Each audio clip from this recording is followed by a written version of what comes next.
Hey everyone, welcome back to another episode of Psychonaut Sessions, your home for all things psycho. This is your host, Daniel Miller, and I'm here with the one and only writer in the universe, in my mind, in the Aaron universe. Conaway. Aaron Right. Conaway. I say that because, no joke. I mean, I was going to try to go at this interview like I never knew you, but I think anybody who knows me and knows the channel knows we know each other. We grew up with one another. But I wanted to have you on the channel because you really were. I mean, when we were kids, you were the writer and you were an inspiration to me to become a writer myself. Yeah. So, I remember the stories that you would concoct, which you normally did, like all the time. You would concoct stories for all of us kids, just like they made my imagination like fly. And when we were all play acting together and just like, when we play together, you were like the composer of how the story was going to go. So much so to the extent that I really wanted to kick your ass sometimes, but you were bigger than me and that wouldn't happen. But for those of you that don't know Aaron, author of Waking the Weaver, as well as Before the Weaver, so the Timberhaven Chronicles, excellent stuff. Go out, pick it up. Michael Gideon Collection, Tales for Halloween, another great creepy addition to your portfolio of work. And then Herald Earth, representing today. Oh, look at there. Yeah, Appalachian Blues.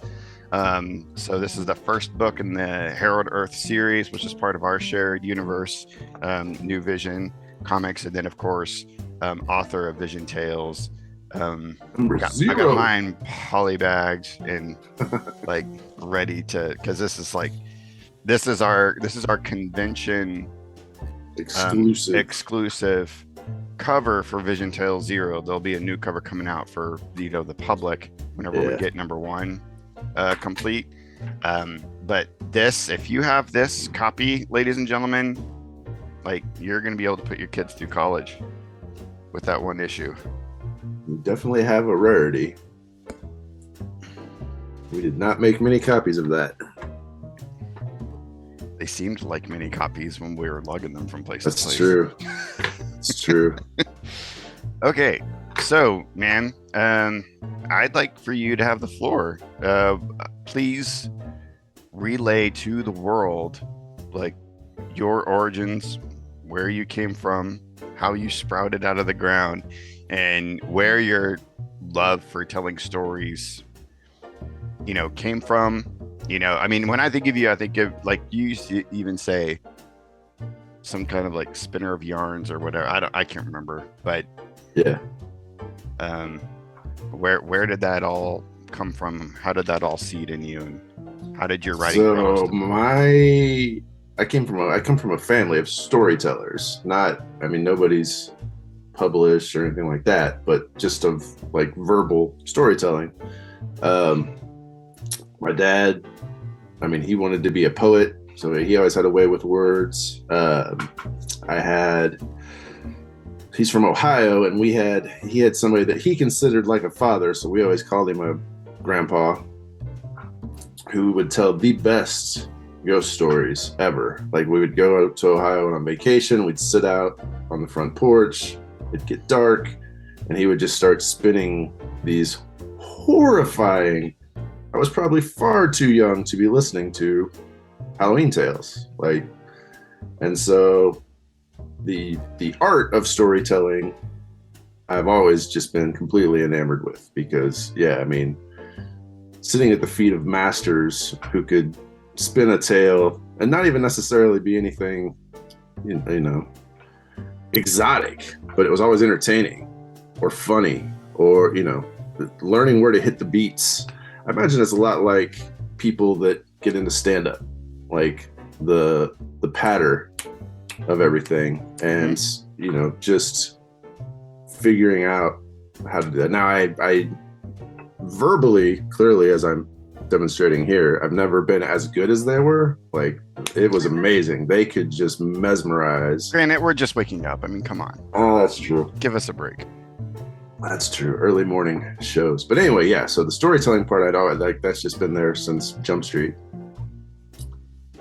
But as far as writing, it's just it spins out of love of comics, love of reading, books in general, and wanting to do what I was reading.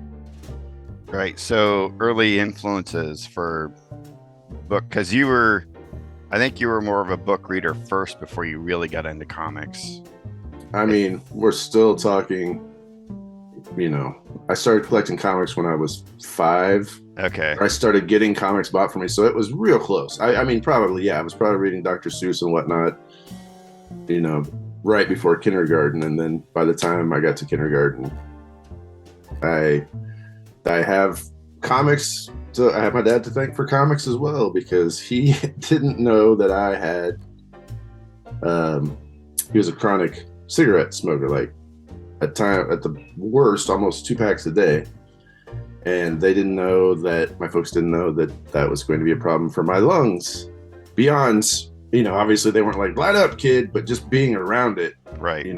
Back then it was just like. Right. You're talking early 80s. Yeah, you just smoked around your kids. Right. Didn't blow it in my face. It wasn't like that. But yeah, just being around. And so I had to be put in the hospital for like 3 or 4 days. And my dad felt so guilty that every single night he would come to the hospital and bring me a Coke and a comic book. And so that's when I fell in love with Hulk. That's when I fell in love with Spider-Man. Nice. And so in terms of just writing in general, what were some of those early influences in terms of, prose authors? Most of it, I mean, I imagine most of the writing, like I could do this idea, came out of D&D more than anything, probably. Really? So a lot of the fantasy authors of the time, I mean, well, like Dragonlance. Well, oddly enough, I have a Raceland shirt on. Dragonlance was a big influence on, I could tell this tale, a tale like this or whatever. And I like a lot of our playground playing and field and country playing spun out of me riffing on that world, or, game books. That was a huge Choose Your Own Adventures and fantasy books and whatnot was another big influence on, I want to try this. Go ahead.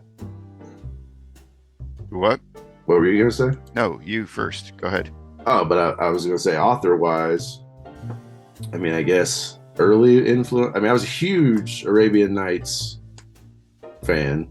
Like, I read that a lot. I read a lot of Burroughs, Tarzan, and he means Edgar Rice Burroughs, not Edgar Rice Burroughs, not yeah. William S. Burroughs. I hadn't quite evolved to William at that age, and I mean Edgar Rice Burroughs, and like a lot of current day problematic authors I was reading and not gleaning. Like I was latching on to the action and the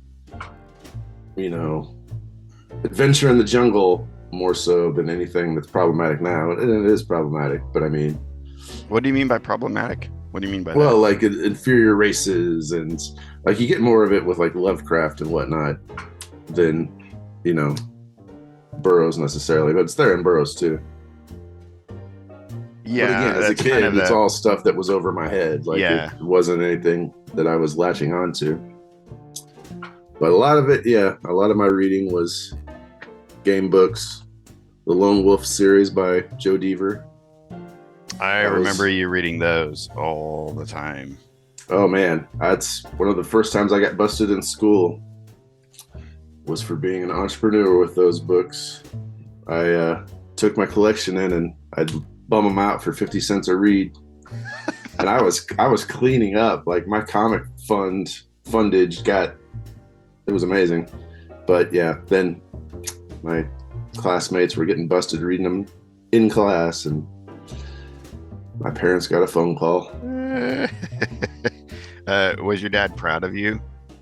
For your entrepreneurial skills? Outwardly, no. Inwardly, yes. Like at the time, he had to, hey, you can't do that. Like, right. Just just study in school, would you? But inwardly later, he was just like, yeah, my 10-year-old was an entrepreneur. Like, good on you. Right. That's awesome. So, how do you feel that growing up in such a small town as Mount Vernon, Missouri, in the Ozarks, Sure. it really impacted your style of writing and who you are, as opposed to if you grew up in the city or suburbs or something? I don't know. I mean, I did a lot of it to, like, a lot of the storytelling and, like you mentioned earlier, the playtime stuff. I was doing it to entertain us, my siblings, our friends. So I imagine if I'd been around more people, or had been more inclined to share the microphone, as it were, I don't know. I imagine it would have.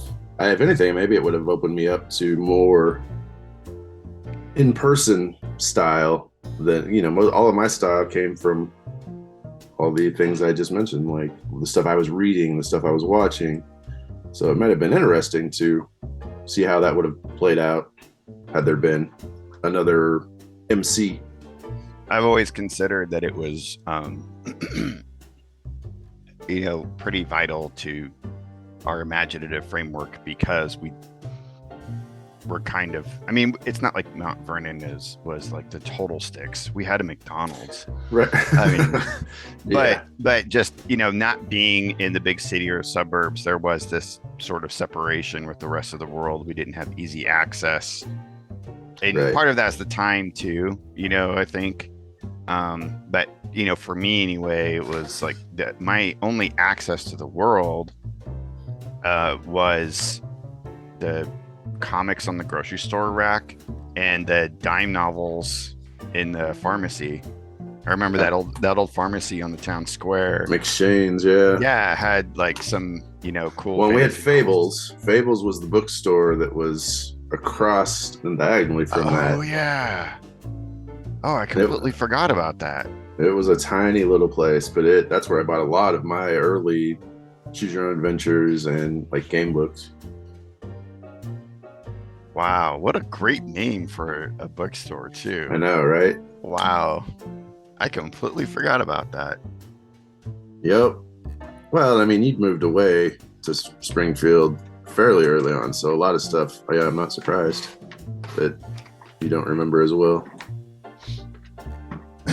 Yeah, it's too bad. But Mount Vernon has always had this like special magical, Right. feeling for me, this like reminiscence feeling of just anytime I want to kind of touch back into that imaginative framework, I just imagine us, together in Mount Vernon on our adventures. Right. So well, I mean, your entire childhood was there. So like you moved away as a teen. So that little germ of childhood that comes with heavy imagination forming adventures, like that was all encompassed in Mount Vernon. So that makes sense. Well, it even continued after that, because whenever I moved away to Springfield, to the big city of Springfield, it was really hard for me. I did not have an easy time adjusting. It took a few years for me to even get friends, and I got bullied a lot.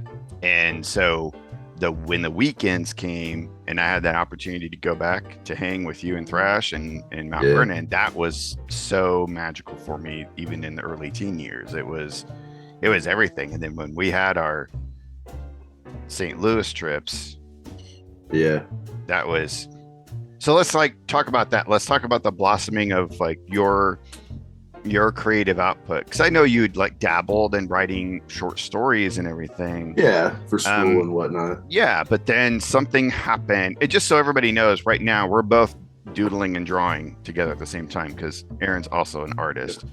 Well, you are an artist. I'm working on it. So we are working on projects. We're not just ignoring each other.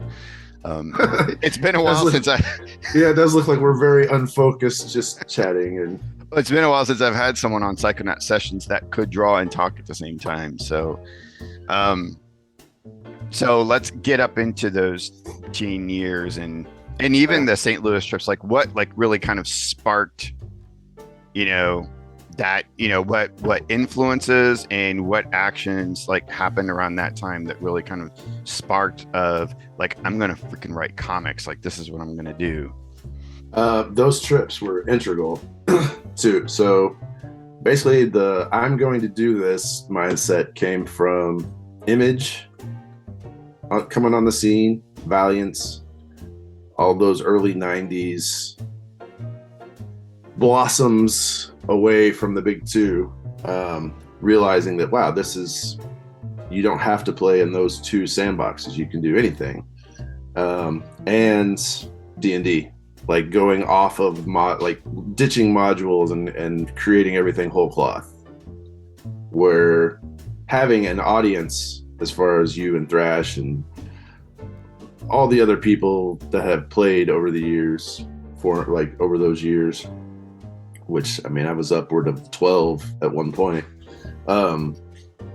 having that audience be like being able to see the reactions was huge. Like, wow, I want to do, like, again, it's I draw comparisons to stand up, like having the audience, the immediate reaction through D&D was intoxicating, knowing when, okay, this scenario is boring, so ditch that, trying to figure out why this happened, why this reaction versus that, why. Now again, with D&D or role-playing in general, you can't, like, sometimes the party is in a weird mood and doesn't want to partake in whatever mystery or adventure you've set up, and they want to burn down a town, Right.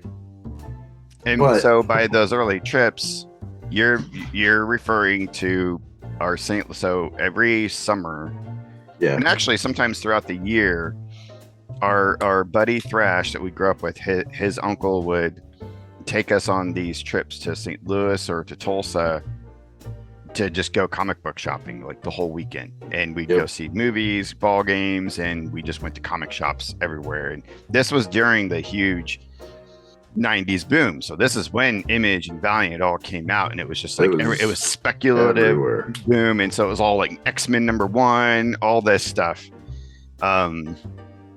So it was quite the thriving time. It felt like the golden age. Well, there was just always something new to check out. Yeah. Like whether it be for you more so than me at the time, an artist that looked, very compelling. I gotta check this out. For me, it would be, what's this about? Okay, that sounds like an interesting premise.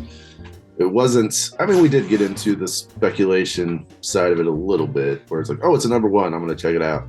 Yeah. But, and I mean, and it wasn't just comics during that boom. I mean, that's when, Vampire the Masquerade and like all these offshoot role-playing systems were right next to all of this D&D, everything we already loved. So it was this interesting era of trying new things. Yeah. And then in doing so, feeling that, I could belong here. I could do this. So, the birth of New Vision. How did that come about? Birth of New Vision. So was that your brainchild, sir? It was not just mine. That was you, Thrash, and I on those trips, staking a claim to the imaginative real estate of the era. I say era a lot, but yes, of that time. Like, it was us saying we could do this. And mostly what came of it was you had a ton of just characters. You were making characters, you were, just drawing. There was no intent really for a lot of it. And me saying, wow, so this dude could be, just making up stories about these characters you had drawn. And then sometimes it would get the other way around. I would have this idea and then you would draw it. And Thrash would, love the big Hulk-like characters, so he'd kind of always claim those and name those. And I mean, we had riffs on, you got to remember at the time we were 15, 13.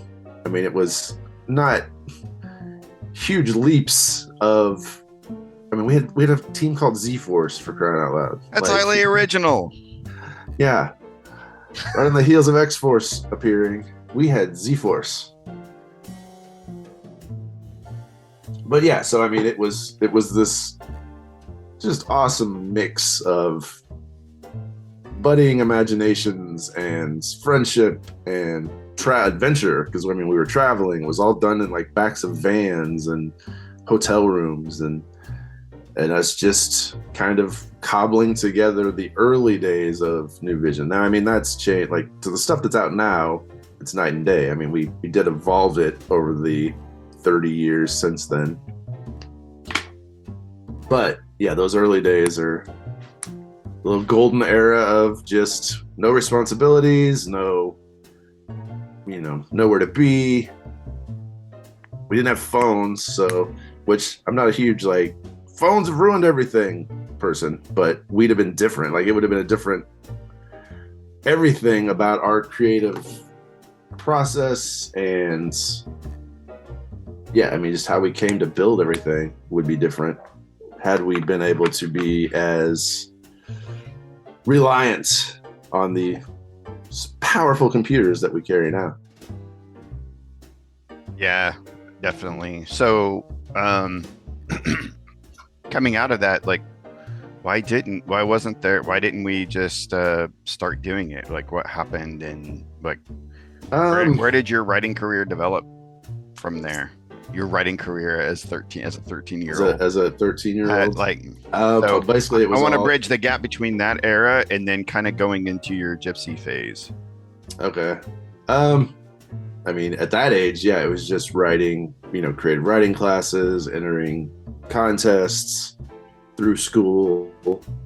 I mean, living for those scholastic book fairs. Like, yeah, I mean, that age was all about immersion. It was about trying different things. And I mean, we knew early on that you were going to be the artist, because I don't know why we thought at that age that it had to be like a Lennon-McCartney situation where, like, we each have our roles and we're not. So yeah, I mean, because clearly you had an aptitude for writing as well, but we just didn't focus on it. I guess that was the era, right? I mean, that was, you had the penciler, you had the inker, you had the writer, you had the colorist. Maybe so, yeah. Maybe so. That's true, because I mean, at that point, Thrash was going to be our colorist, because he was doing like amazing things with watercolor in school, and he was going to be the colorist. And yeah, so yeah, we had kind of designed it all to each have a role. But anyway, yeah, I mean, all of my writing at that age, pre the end of high school, was creative writing classes and writing up D&D campaigns for my friends. All right, so you graduated high school. We never really moved forward with New Vision because I moved away.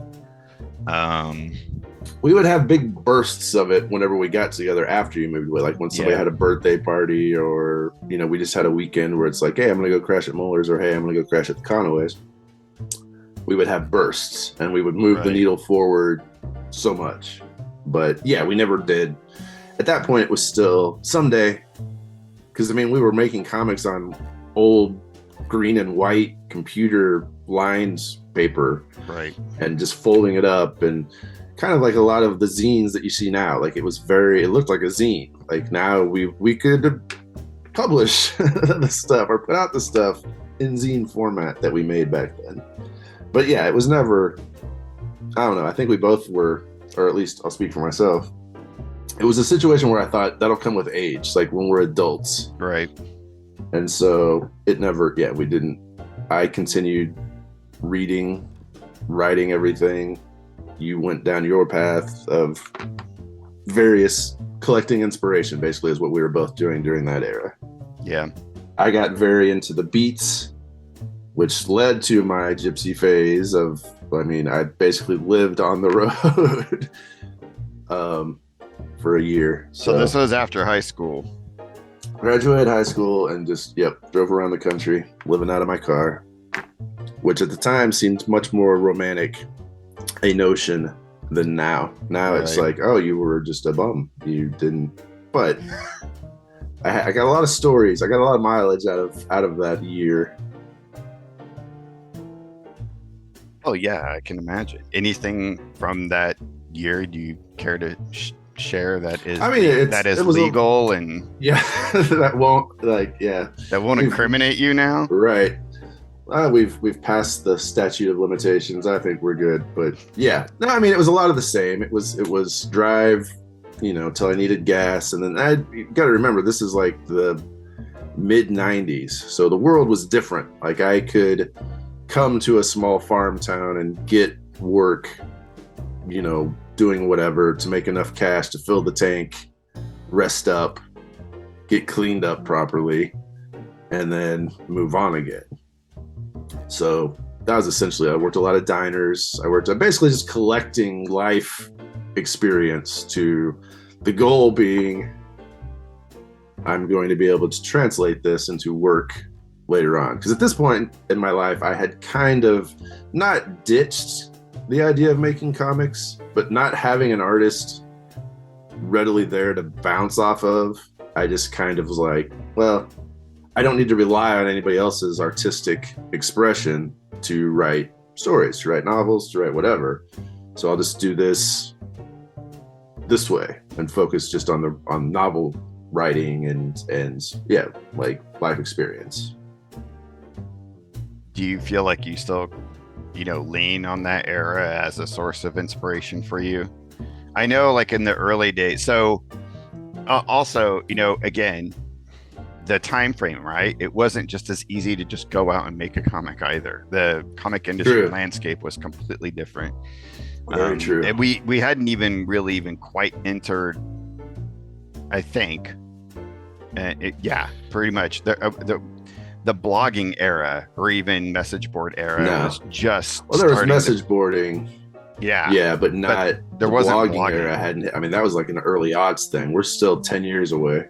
Yeah, no, we're 10 years out from blogging at this point in the tale. But blogging is where I actually saw you start really getting your stuff out there. Is there any like aspects of your timeline as a writer between that gypsy phase and the blogging phase that you recall was integral to your?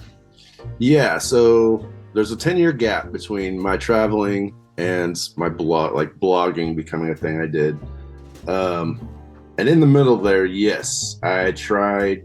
I kind of came back to the classroom idea of writing, and I did one of those, you pay us, I forget how much it was, but it was like a monthly fee for so long, and we'll have a seasoned author like look over your stuff and help hone you. And so I started doing writing classes through the mail, and that gave me the bug of, okay. And I started meeting people like older, like the elder generation, basically, that had not necessarily made their living writing, but they did it. Like that was like kind of like the way we're doing it right now. We have day jobs, but we're still making art. And I started meeting people like that, authors and whatnot. And so about late 90s, 2001-ish, I got the bug back hardcore, because it went from being something where just telling people, going on adventures and relaying them to coworkers and friends after the weekend was over, slid into, I'm going to actually put this down again. And then that era ended with a divorce. Not that that went hand in hand, and that kicked off the Kansas City time frame of the story here, which is where the blogging happened. The blogging I started doing around 2006.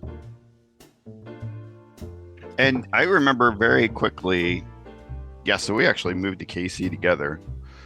pretty much on a whim, thinking that we're going to make that shit happen. But I remember when you started blogging, I think we both kind of did, but you really took off with it. Like you garnered an audience of people, like followers, pretty fast, I think. I mean, I don't know. Comparatively, I don't know, but I mean, I had an audience, and it went back to that D&D feeling, like where I got reactions from people the blogging was just adventures. I'd go out, like friends and I would go drinking over the weekend, and life was very chaotic in that time frame, and I would just write about the things that happened, and I mean, I built a small following. I mean, when you say following nowadays in the time of YouTube, I mean, it was nothing. We're talking like 30 people. Yeah. But still, it was an audience of people. You were getting feedback. Right. Had it been 5 people, it still would have scratched that itch. Right. Because it was instant gratification, which is a problem for a lot of creators I know now, myself included at times, where now, because people can take in your art so immediately, not having that reaction happen quickly or at all can be depressing. So what kind of stuff were you writing during that time? Mostly like just... It was literally just it was all nonfiction stuff. It seemed fictional because it's so outlandish at times. I'd gotten into a fight over the weekend, or like one person started calling me Pony Boy from The Outsiders because life was just so chaotic, like the drinking and the fights and the parties and keep in mind at this point I'm in my 20s, mid 20s. Right. So stupid behavior, but it's what I was doing at the time. Basically around the time that you had started to settle down and have kids, I went the opposite direction and kept pretending that I was a stupid teenager, a young whippersnapper. Yeah. But that's what it was. Like basically it was just me writing the dumb things that I was doing at the time. So how did this evolve? How did the blogging evolve? Because eventually you started doing flash fiction. That's when like you really started taking off. Like you have found this niche, and like your audience went from like you had a core to it seemed like people were starting to know your name. So out of the blogging, the time of those blogs, I mean, we've at this point we've gone. That would have been, what was that blog called? Xanga, Xanga. Oh my god, that's right. That was my first one. I wonder if Xanga is still even around. I don't think so. And all of those like posts are gone. I wish I kind of would have kept some of them because it would have been cool to treat it like a journal, like a literal journal. Mm-hmm. Though a lot of them were repetitive. To read them, to binge read it would have been like, okay, we get it. You drink too much. You're way violent. Like this is not good. But anyway, and then MySpace, and then Facebook. But in there, a buddy of mine from high school, who was also dabbling with writing. Shout out to Jason Warden. He was part of this flash fiction group, and that's what they do. They would write, it had to be 1,000 words, or it was supposed to be 1,000 word or less, and you would critique each other. And it was one of the first times where people would weigh in with legit help. Like it would better what I was doing, and it would go beyond this sucks or this is awesome. Like it was, I could actually use an actual critiques, like real. And he did the same. It was all, we did it for each other. So I was reading a lot of off the radar fiction, and I was having those same authors give me feedback, and it was amazing. Like it helped me a lot because that's also the time I started submitting to magazines, back when magazines were more prevalent, and to keep that word count down while at the same time having a complete entertaining tidbit for people. And so, yeah, that was greatly beneficial. And then out of that, I would share it to the public, like once it kind of went through that process. And so I had kind of the best of both worlds. I'd have the studious side where people would, help me hone it. And then I would have the public side that would tell me, we dig this, we don't dig this, so it was very helpful. One thing I've always appreciated about your writing, I'm not just like pandering and saying this either, is you always talked to me about like how you always tried to write like Mark Twain in the sense of like writing for the common person. Oh, right, I myself went through, because I went to college and I was around a lot of pretentious people, and I myself went through a phase of I've got to have as many big words and flower. Like I tried to write so high-minded in such a way that oftentimes you'd read it and be like, okay, I love your idea, dude, but I like how, what? Well, we used to make the analogy of that. I mean, like Twain, not that I would wanted to write like Twain, but like his approach was to shotgun blast and try to get as many writers. So we used to do the analogy that I was the shotgun, you were the rifle. Like you had a niche audience that you were writing to, for good or ill. And I mean, because you had people that reacted very strongly and loved your stuff. So it's not that it was a wasted endeavor, but I just had more because it was my stuff, by design was I didn't want to leave anybody out. Mm-hmm. No, I mean, that was one thing about my own growth as a storyteller that, I had to go through that particular, because I learned a lot, but sure. You were a really good check for me, and over time I think has helped kind of like, bring me down to, not bring me down, that was such a poor choice of words, but bring me to a more grounded level. Yeah.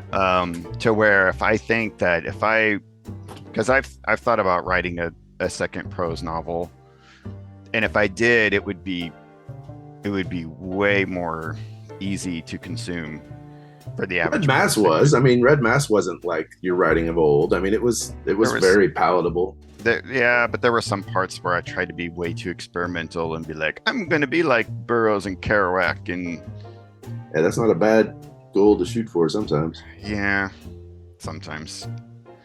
I think I've gotten to kind of adopting a little bit more of your mindset over the years, where I appreciate the niche audience, but I like how you write in such a way, like if a person comes to my table and likes my work, like when we're at a convention, it's a very specific type of person, but you have a wide variety of people, and I like the variety. I like the fact that your work can reach so many different people from so many different groups, and that really appeals to me.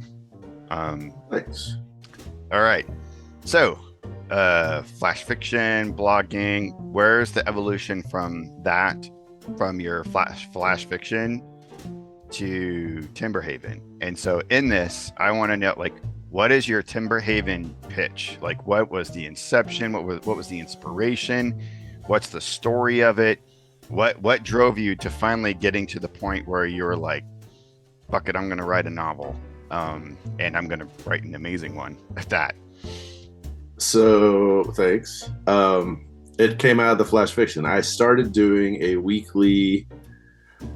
Well, flash fiction, first of all, was random. Just, hey, this is a germ of an idea. Can it be short enough for flash? Yes, do it. Boom, done.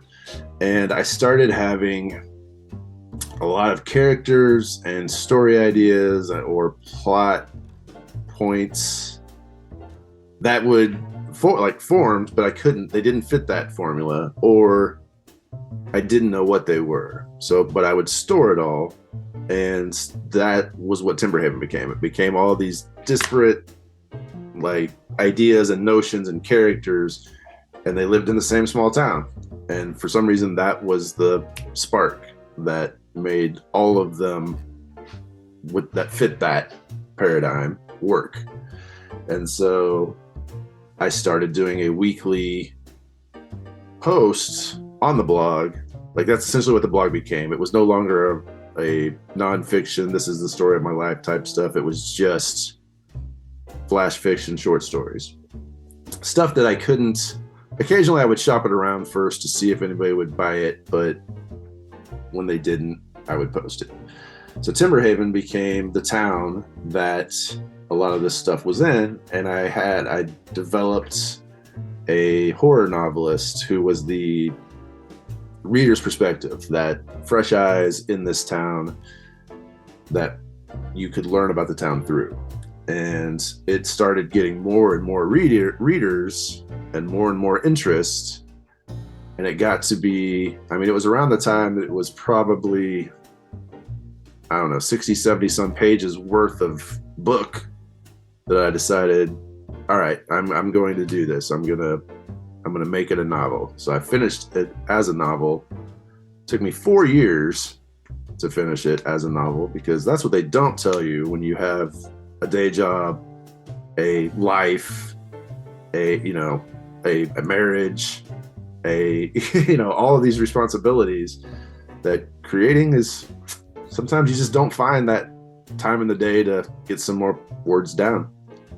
Yeah, because at this time, everybody needs to understand Aaron had settled down and became a normal adult. Yeah, a normal adult. Like basically, the time of Kansas City had gone from drunken layabout to now, of course, like that's just my luck. Like the timing of it all, when I could have been crushing it, the word count, when I didn't have any responsibilities, I didn't write much beyond the blog. And when the inspiration struck, yeah, then there's not enough hours in the day. But it took me 4 years, and then yes, Waking the Weaver came out, and that's when I started learning.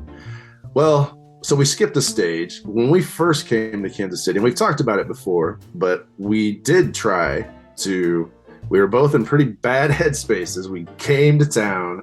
Oh yeah. And we were like, we're just gonna make comics. Screw everything else. Like, let's just make comics. And we did the now infamous in our circles crash and burn pitch to Jim Valentino that we made at a Comic-Con.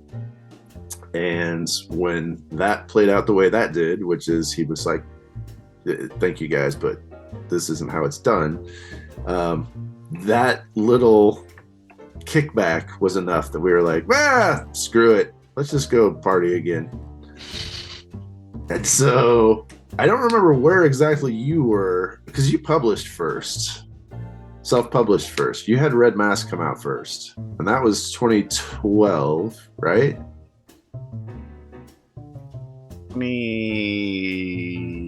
I think it was 2010 or 2011. But yeah, whatever. Was it? Okay. Anyway, around that time. And so I'd seen that, like, oh, self-published, cool, okay, I'll start looking into that, because I finished writing Waking the Weaver in 2014. I did shop it around. I did try to get it published traditionally, and I got a lot of, we dig this, we can't use this, we have something like this already, so anyway, it was uplifting to hear, like, we dig it, but it was also, it was all bittersweet, because it was like, well, it's great, you like it, but one of the worst times I think ever to even try to be pitching in the publishing industry, because this is like right when the publishing industry was like really starting to be on the death knell of like, oh shit, like digital was starting to rise and the internet was like booming. And right, well, it was that era of, like, I did get asked, like, how many followers do you have? And at that point I was like, I don't have any, I've got a bunch of friends, I don't have any follower, like, I'm not. Well, and bookstores were closing all over the place. I mean, it was like print was dying. Lost Borders, we lost so again, the timing of it could have been better, but so you had self-published, which is where I got on the path, and so shopping it around, I ended up publishing from, basically it was 4 years. It took me 4 years to write it. It took me 4 years to self-publish it. And that puts us at 2018. So what's your elevator pitch for Timberhaven? Oh man, it's been a while since I've done that. Let's see, what was You it? said that there was like a horror novelist as the protagonist, Right. but like It's that, it's he's more well, than no, that. I Michael I Gideon had is like Michael Gideon is legendary for me growing up with you. true. Okay, so what happened was, if you saw at the beginning here, I have the Michael Gideon collection. I write horror as Michael Gideon. And when I was a kid, Michael Gideon was going to just be my pen name that I was going to write all of my work under. Um, and then for whatever reason, I guess it was because it had spun out of the blog and people already knew that it was written by Aaron Conaway, that I opted to go Aaron Conaway for everything that wasn't horror. And I don't honestly remember making the decision to make the horror novelist be Michael Gideon and go all meta and, steal from Stephen King as far as having another secret author write as a secret pseudonym. But anyway, I don't know. What do you mean you don't remember? Like you just did something possess you and I don't you remember. suddenly came No, up with- obviously I made the decision. I just don't remember Yeah. making the decision. Yeah. But I mean, it's, for some reason, that is a big kick at shows. Like, people just think it's cool that if you buy this book of mine, it's horror written by Michael Gideon. And coming out of having published the Timberhaven stuff first, I now include in a Michael Gideon collection book little made up historical facts about where Michael was, what magazine this was published in, and whatnot. Kind of like if you ever read Neil Gaiman short story collection, like he has little, and King does it too,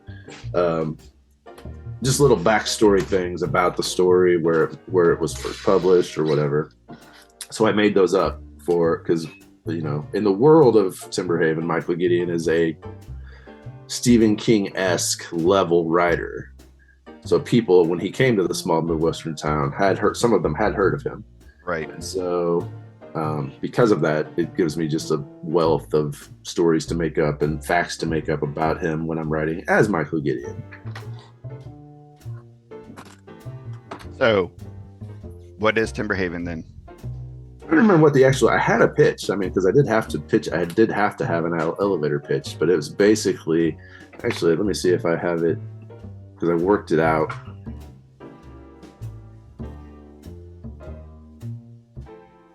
All right, so basically it's Waking the Weaver is a modern day urban fantasy presented in the form of Michael's journals and journal entries. Whoa. Hold on. Okay, start over. So Waking the Weaver is a modern day urban fantasy presented in the form of Michael's journal entries. Join Michael as he explores Timberhaven, a magical village that exists down the road from Stephen King's Needful Things by way of Neil Gaiman's Neverwhere. That's a really great lesson for people that are trying to do pitches for books. If you can find a way to communicate, it's like a mix between this and that.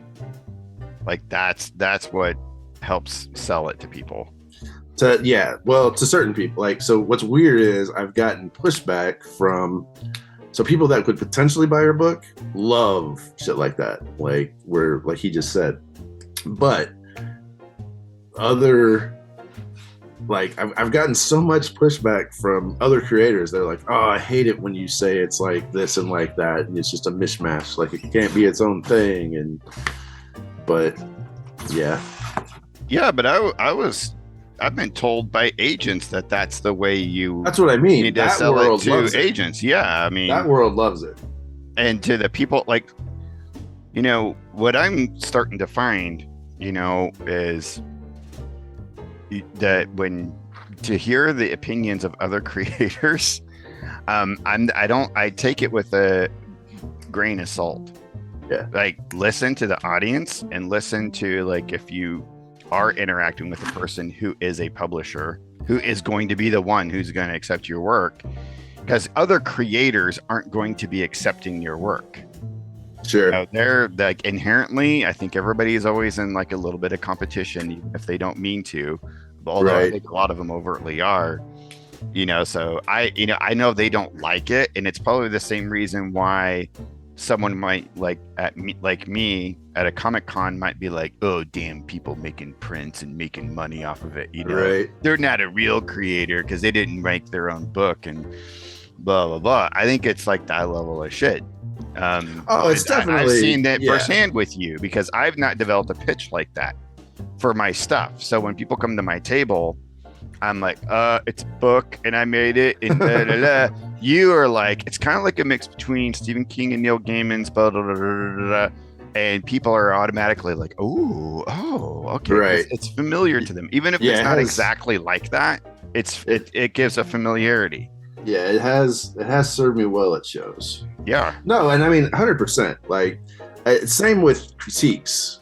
Like, not all critiques. Just because you find somebody that will critique, that's great. But I had to learn early on that critiques come, like when you have somebody that can give a good critique, a good critique is somebody that's looking at your work at a bird's eye view and can see potential hiccups to where this is what you're going for and you could do it better if you did this and tweaked here.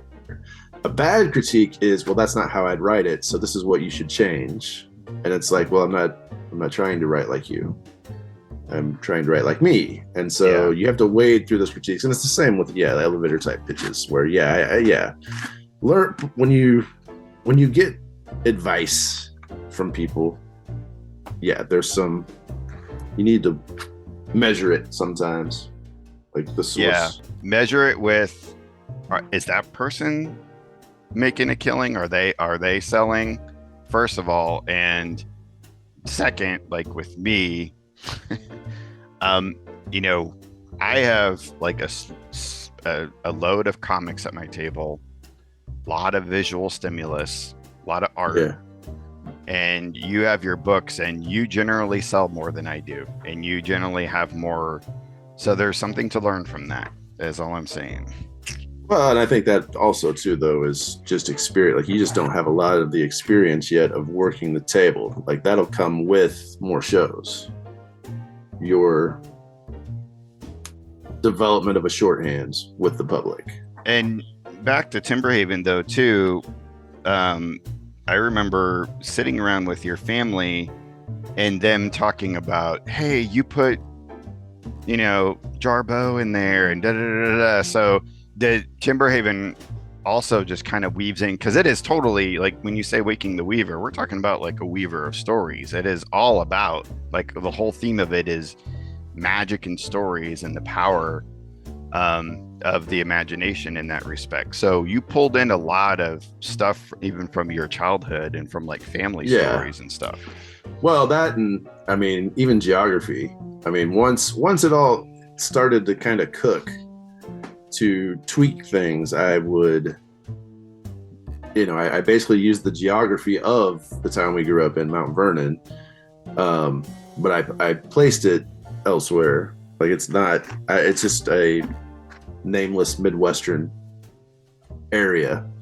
But if it's like Captain America, it's Steve Rogers and an Avengers. Like, I understand that reference, but if you know Mount Vernon, you know that this street name, you know where it's at, and if you know this geographic description of this fountain, like if you're familiar with the fountain, that you know what I'm talking about. Yep.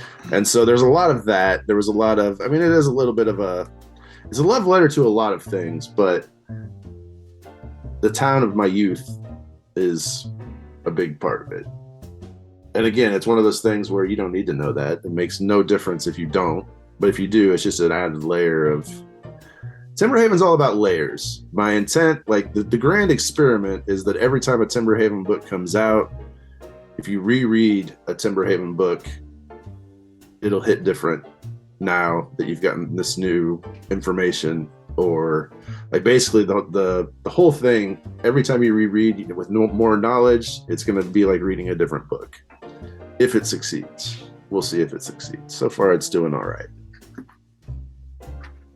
All right, so Waking the Weaver, Timberhaven Chronicles. I mean, you have a whole,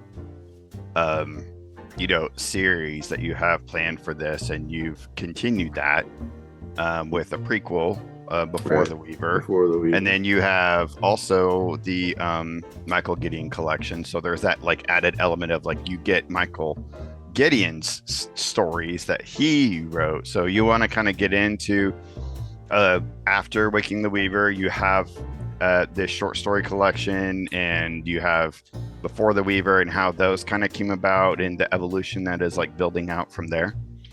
So I told readers at the time of Waking the Weaver that if there was interest, and if I hit a certain mark of like shares or something, that I would publish Before the Weaver, so Waking the Weaver is a journal. It's because of where it was born, in blog form with weekly formats. I did a journal format, and because it's all first person, I said I would put out Before the Weaver, which is a short story collection that kind of peppers the gumbo. Like basically just, it's not first person and it's not Michael's perspective.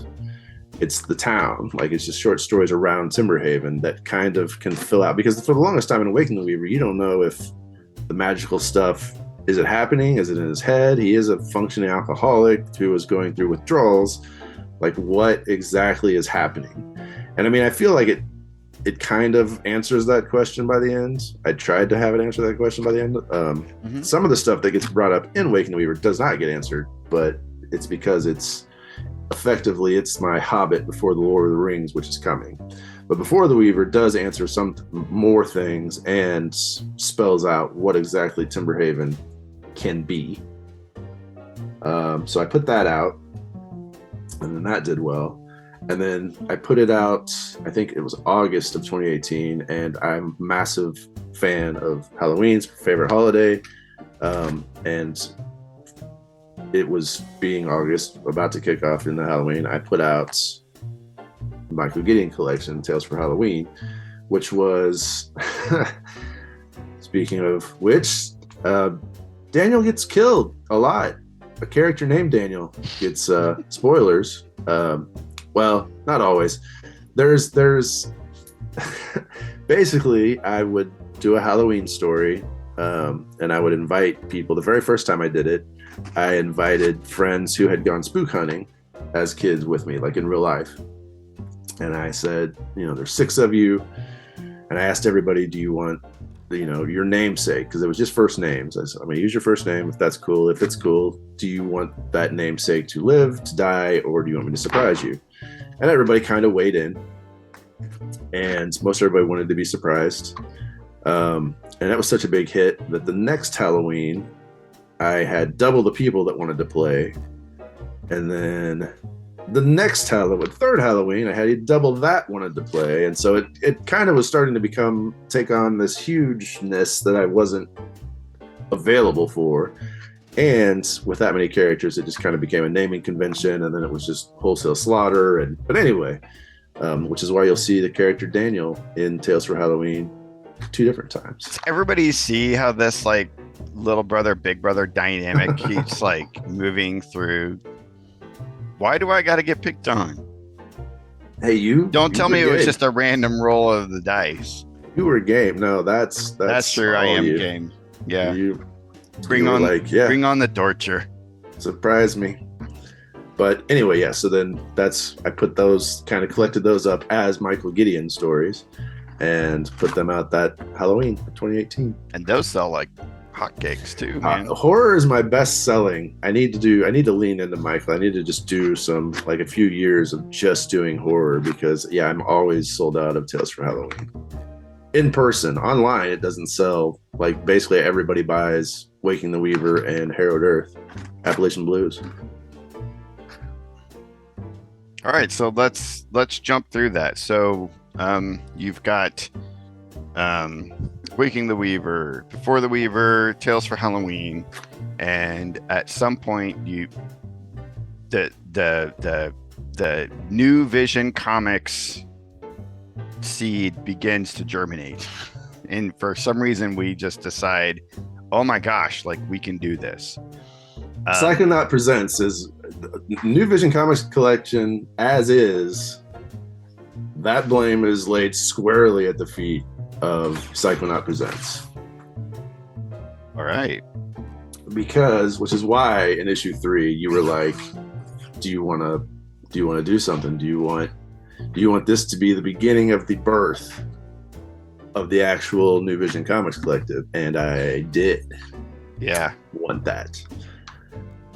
So yeah, basically you figured out that screw it, I'm just going to do this, and started doing Psychonaut Presents. And out of that, we were like, okay, we'll see how this, because it'd been since 01 since we had worked together in that capacity, where I wrote, you drew what I wrote. Like, you had been doing it all on your own. So I did have a moment where I was like, this may not work anymore. The childhood angle, that nostalgia may play for us out the gate, but I don't know if it's going to be sustainable. But luckily it was. Like, we fell into the pattern of, what was cool is your experience had made it to where, like you were saying earlier about me kind of grounding your writing, you were able to course correct some of my panel description of, like, because I was bad about not realizing, like, this is a stayed image. Like, this isn't, you can't have somebody punch somebody 3 times necessarily and run away in the same panel. Like, you've got to break this down differently. So in a mirror image of those early days of your writing, in my comic writing, like, you were able to kind of course correct everything. But Psychonaut, that couple pages in Psychonaut Presents 3, which is of what? It's runic.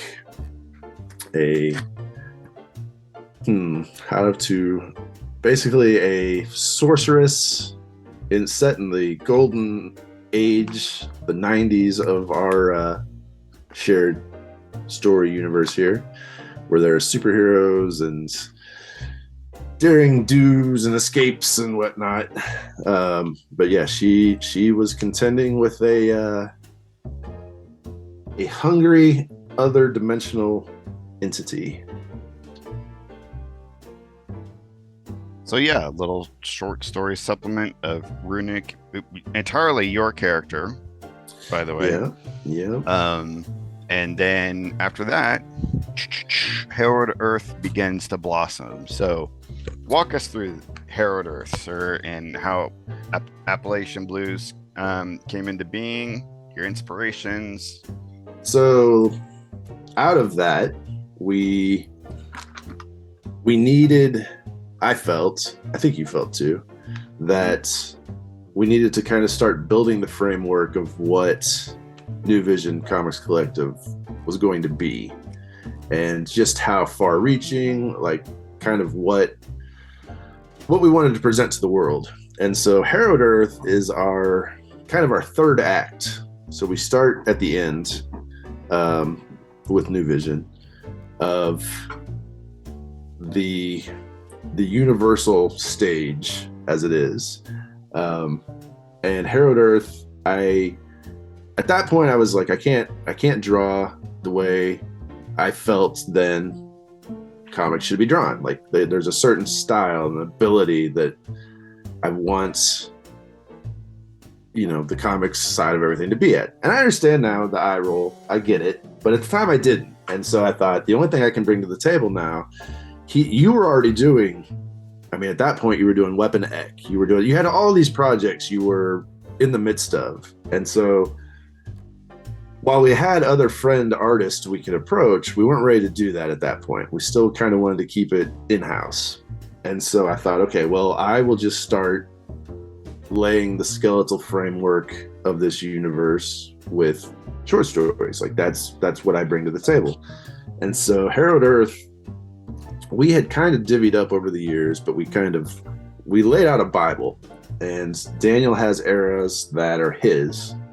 I can play it, the sandbox is for everybody, but the architect of it is our golden age of superheroes. That's all him. And so I took the third act, the Herald Earth act, and it is all about, that dystopian alien invasion vibe, very much out of things like Thundar the Barbarian. Huge influence Thundar is. But yeah, so Appalachian Blues was, Jedediah was a character that actually wasn't from childhood. I just it came out of that flash fiction, and I didn't know what he was necessarily until we discovered years ago that New Vision was something we could still play with. And I thought, oh man, he fits in Herald Earth. And so he is a motorcycle mystic. He is the magic how do I say this? My entry into the magic use of our universe, with his collection of short stories that are in Appalachian Blues. And there's a through line, it is a collection of short stories, but it's all under the same arcing story. But yeah, so that kicked off. Basically, there's going to be 5 books. And I got to draw the cover for this one. Yep. And number 2, the cover was drawn by the one and only Jeremy Bohannon. Of Pop Culture Bombcast. You should check out his podcast, ladies and gentlemen. It is a lot of fun. He's a brilliant artist, and his cover is amazing. And I mean, we can throw it up on this. Yep, I will. At the time. So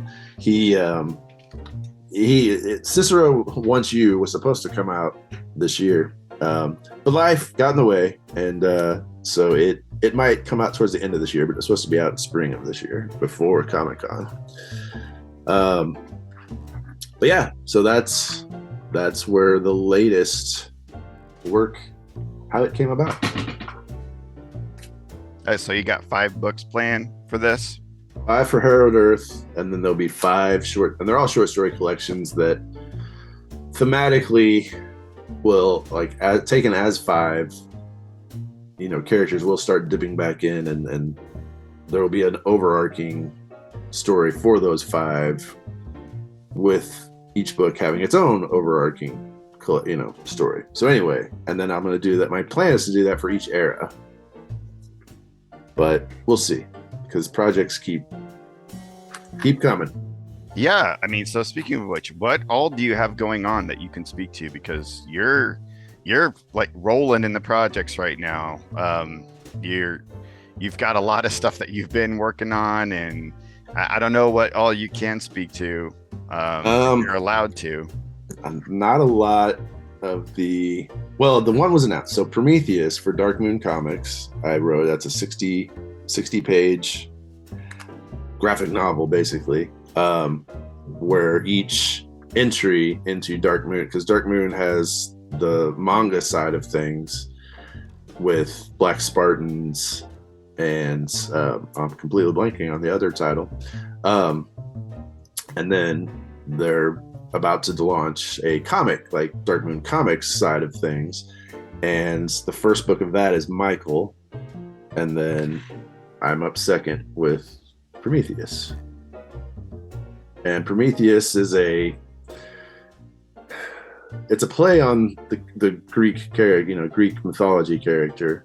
But I don't know how much I can actually talk what details on that one, but basically, yeah. Everybody look up Dark Moon Comics and just stay Comics. Brandon Conaway.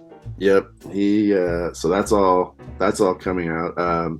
One project I can't talk about yet, which you can't see, but the reference material for that my desk is overflowing with. My own projects, though, that I can't, because I have to, or somebody's going to burn my house down, get the next Timberhaven novel done, which is Monsters in the Park, which stars a fan favorite character, Juniper Soot,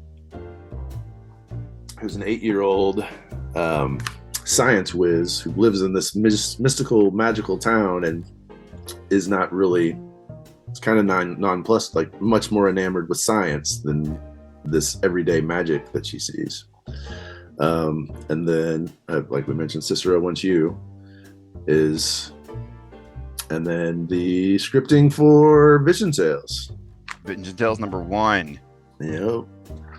So Coming soon. it'll be a full 24-page comic that will be our full-fledged collaboration, because we collaborated on Giant Size 63, right, which is a continuation of the 1963 Image Comics line. See, that stuff I don't copyrighted. Yeah, that stuff I didn't know how much we could talk about yet. So yeah, we could talk about it, we can promote it, but it's just, they're not done yet. Gotcha. We did Darkest Image together. Which that one was fun. Which was just a single 1-page, but it was a blast. It was fun, yeah.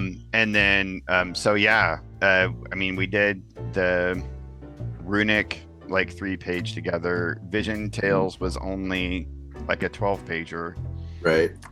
But this is going to be our first fully fledged comic together as a collaboration. That's true. Which I'm really excited comic. about it. I am too, and it's been fun. Yeah. So it's going to be an anthology type comic, Vision Tales. So the whole play of Vision Tales is that title comes from whenever we were kids.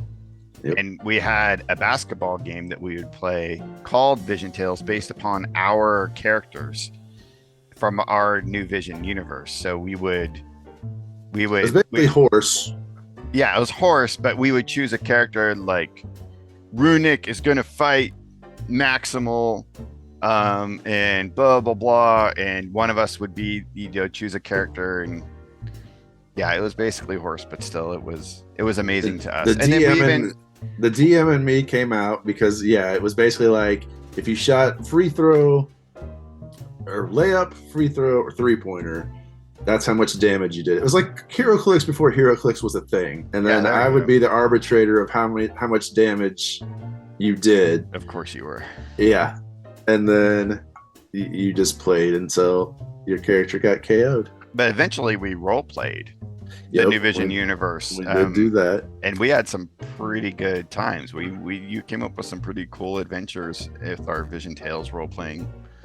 Well, we fleshed out characters really in a fun way, doing it that way too.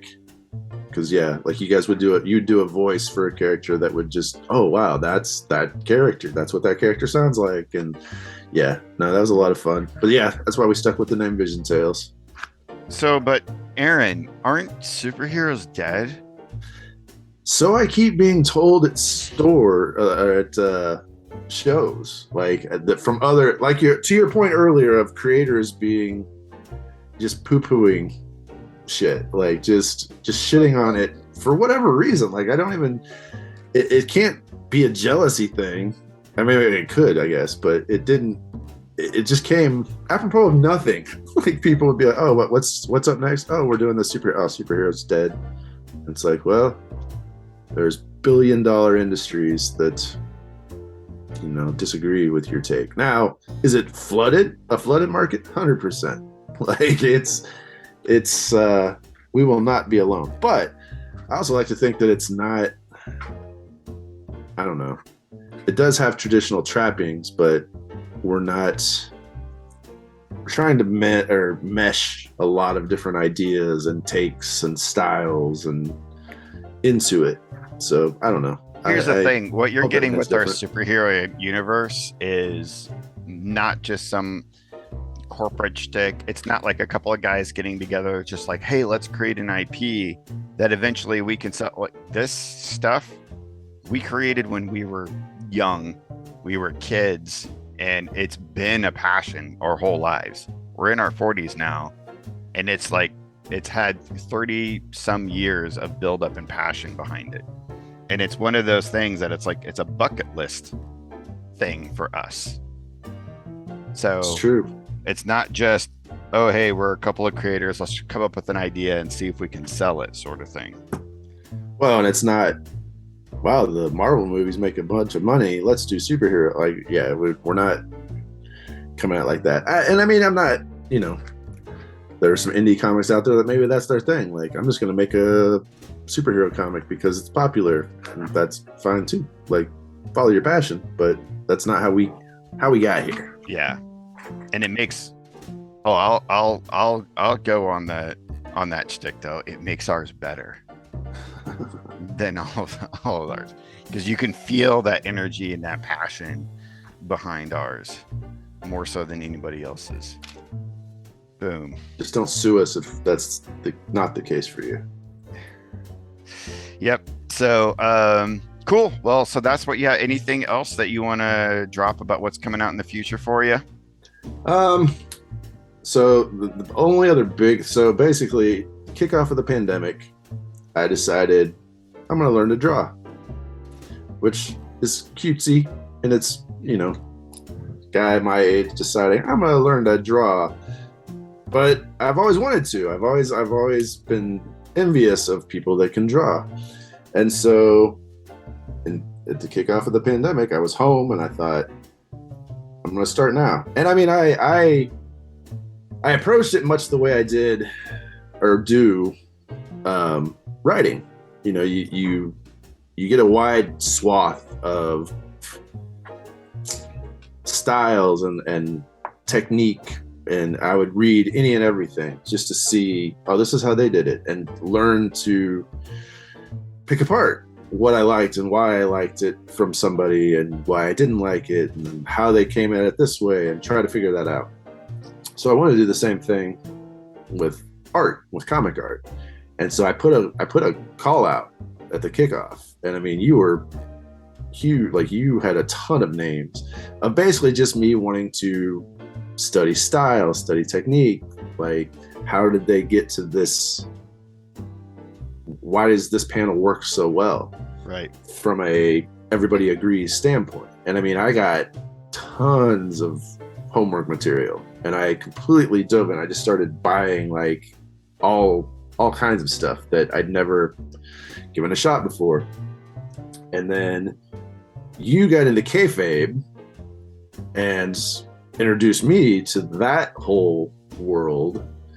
And I stopped, not that I stopped studying. I definitely still can appreciate, a lot of the names that, I started studying. But I started to meet people that were doing their own, like their style was just, I'm just going to do this. I'm just going to make this thing and I'm going to publish it. And I completely fell in love with making my own comic. Like, I'm going to do it. It's always been a pipe dream. I'm just going to make a comic. And I finally quit trying to compare myself to, or not compare myself, try to reach for a style that I don't have in me. I cannot draw in a Big Two sanctioned way, like a mainstream way. You're not George Perez. Right. And never will be. And thank God it for took that. It took me from the kickoff of the pan. So it's taken me almost 3 years to get to that mindset of like, well, I can do it well enough, I think, that you can get the story I'm trying to tell. Yep. And I think that's what matters. But yeah, I mean, I started snatching basically everybody you've had on a Sessions episode. I've gone and bought whatever I could find. If I hadn't already, I go and buy it, because that's how I got. I mean, basically, let's see. Tony McMillan I'd already bought because I fell in love hardcore with. I haven't had Tony McMillan on this. No, you haven't had him on, but he's one I had before, like through kayfabe. I need to get him on. His, oh my God, I love it so much. I'm blanking on the name of it. Serious Creatures. Serious Creatures. Yep. Dude, it was like looking in my own head. Like his love of those 70s special effects directors and just technicians and just, I loved it so much. Yep. And so, but like Sam J. Royale and Rick Lopez and like all of these people doing a comic on their terms, like just, I'm going to do it. This is how it's coming out. And it completely made me fall in love with the idea that I can do this. Like and it may never go anywhere, it may not sell anything, but I can tell the story the way I want to tell it.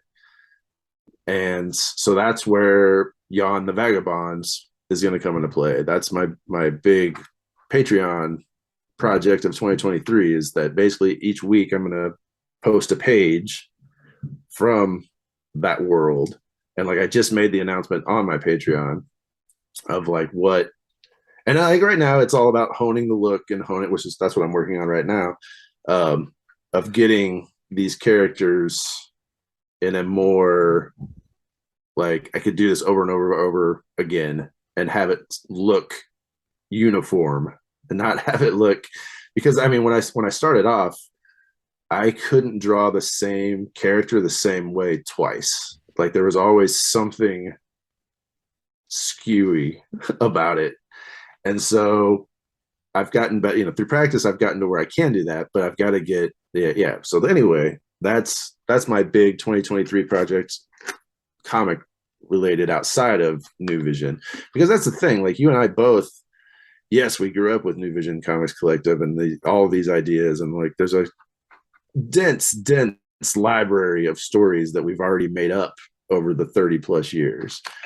But we both have individual stories as well that we want to tell that aren't necessarily something that we want to include in, like it's different. We don't want it to be in the mix, or we don't want to have, because we check each other. We're like, does this fit in the universe? Is this going to screw with anything that you want to do or duplicate something, a story similar? And so it's nice to be able to just take stories that none of that matters. It's all on us. And so that's where Yon the Vagabond falls too. Like it's just one of those things where it's all on me. If it works, if it comes out, it's on me. Like I don't have to rely on anybody else.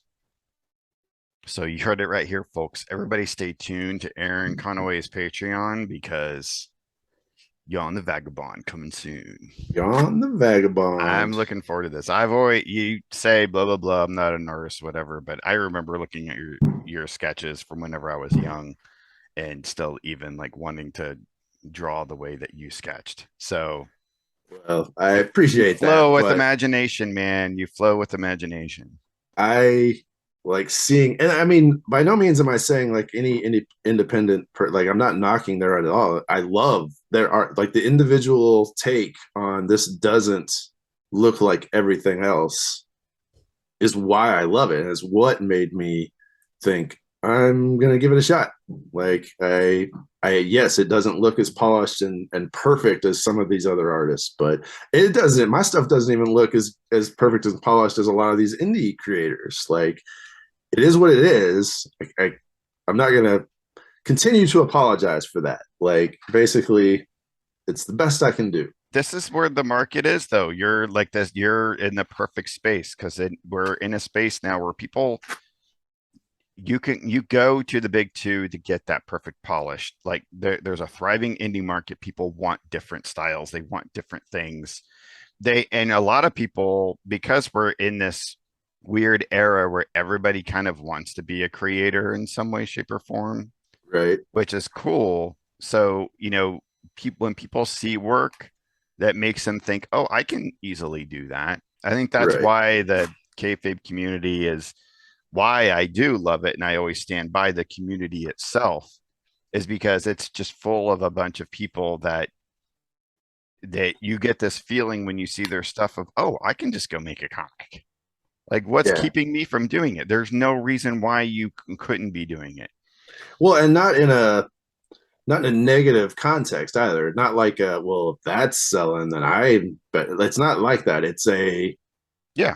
You like they're just doing this, and the like you talked about, the passion comes through of like, I'm an artist and I'm making this for the public's consumption. Yep. Like, I don't know. And what's weird is I love the comic, like I love being a comic reader. It's a big part of, the kind of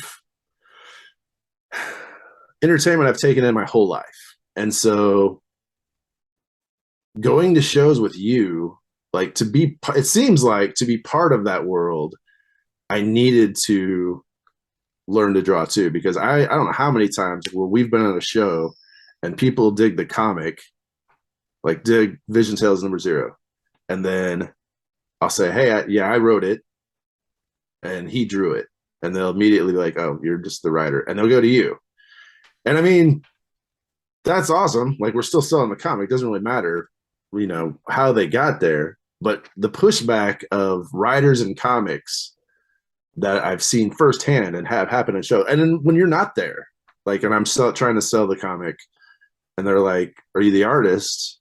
No, I wrote it, but my buddy who drew it, like, and tell the whole spiel of childhood, small town that we've got, and they're still just like, well, you're just the writer, like, is the artist. And then I'll have to say, like, well, it's autographed by the artist. Oh, okay, cool, I'll take one.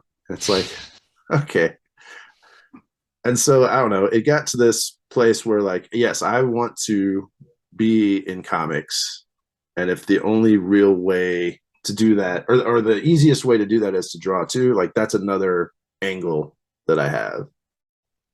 Yeah, that's one thing I don't like about the industry right now is there does seem to be a lot of like flack towards the writers as if they You're don't. just writers. Yeah, that you don't. Yeah. That you really don't contribute to the story, and it's like Right. there's some cases I'm sure that is absolutely accurate, but Sure. that I mean, some of my most favorite comics ever is because the writer and the artist team up is so perfect and so pristine.